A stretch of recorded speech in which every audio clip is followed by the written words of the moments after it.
Well, members of the jury, I'm back again, as I told you I would be. And as you heard from learned counsel many times, I would be to give you the instructions. And you know, this case has been riveting. I did not see one person with their eyes closing out there. What with all of the intrigue and the conspiracy and the pathos and the drama and sex. How could you sleep, right? I mean, after all, it's Saturday night, we have to give you a story like this. How can we get away without it? So, now it's my task to keep you from falling asleep. And I don't know, I'm going to try my best, but this is not the most exciting part of a trial. I'm just warning you, just giving you fair warning. As you know, King David stands before you on an indictment found by a grand jury charging him with committing the crime of murder against Uriah the Hittite. Now, the indictment is not evidence of guilt. He has pled not guilty, and as you have heard, and now you hear it from me, he has to be determined not guilty unless the state can prove him guilty of the charge beyond a reasonable doubt. The definition of beyond a reasonable doubt is an honest and reasonable uncertainty in your minds about the guilt of the defendant after you've given full consideration to all the evidence. That's what a reasonable doubt is. It's a doubt that a reasonable person hearing the same evidence would have.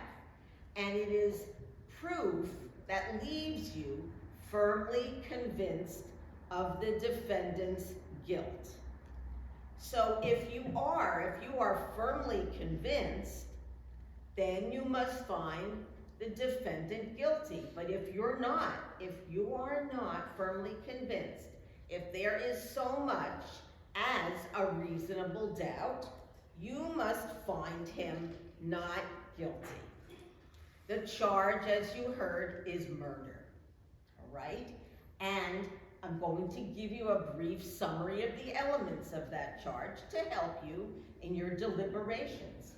A person is guilty of murder if he caused the victim's death that resulted, and that he did so purposely or knowingly. So, the state has to prove each of those elements beyond a reasonable doubt. That the defendant here, King David, caused Uriah's death, and that he did so purposely or knowingly. Now that last element means that it was his conscious object to cause the death of Uriah. And a person acts knowingly when he's aware that it is practically certain that his conduct is going to cause the death of the individual. Whether a person acted purposely or knowingly, well, that's one of those questions of fact that is yours to decide tonight. That's part of the job, and you can consider all of the things you've heard, all of the evidence, the testimony, the witnesses' words, whatever credibility determinations you feel you need to make in doing that. Now, also remember, the state is not required to prove a motive. They don't have to do that. But if they have, if you find that they've proven a motive, you can consider that insofar as it gives meaning to other circumstances. The other element they have to prove beyond a reasonable doubt is that King David caused, the concept of cause, of the death of Uriah. And without those two things, without purposeful or knowing conduct that caused the death, that has to be within the design or contemplation of the defendant. don't find those elements, you have to find the defendant not guilty. The causation issue is practically one of common sense. It's one of timing, it's one of reasonableness, so that what happened can't be too remote, it can't be too accidental, or too dependent on another's conduct in order for it to have a proper and just bearing on the defendant's liability. Now, the defendant, as I said at the beginning, did not have to do anything. It was on the state all the time, that burden, but here you have heard that the defendant did assert some affirmative defenses. And I just want to run through them very briefly to refresh your recollection that they have relied on several statutes of the state of New Jersey, one dealing with the execution of public duty, another necessity, and lastly, use of force by persons with special responsibilities. Now, necessity has to do with conduct that is justifiable by reason of necessity to the extent permitted by law, or is justifiable by reason of any defense or justification provided by law.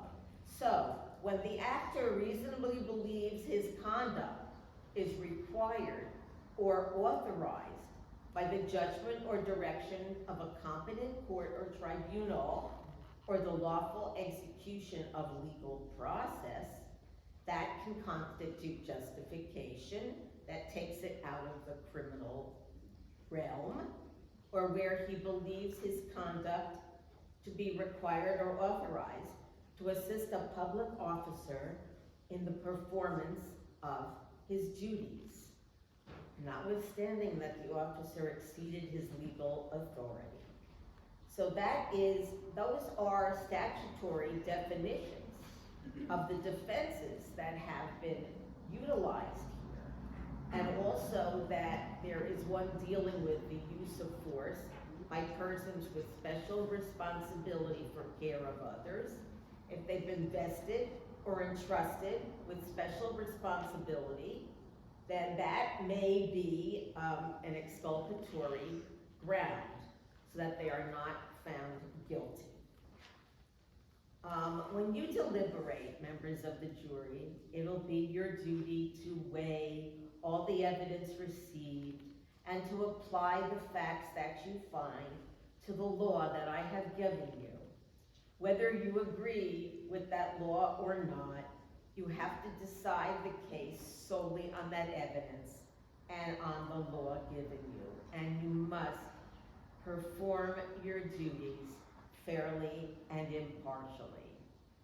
So with that charge, we are now at the point where we are going to allow you to start your deliberations and render a verdict. I think you have been provided with the necessary ballots, so to speak. They've come around. If anyone doesn't have them, please let us know. And they're going to be collected and tabulated.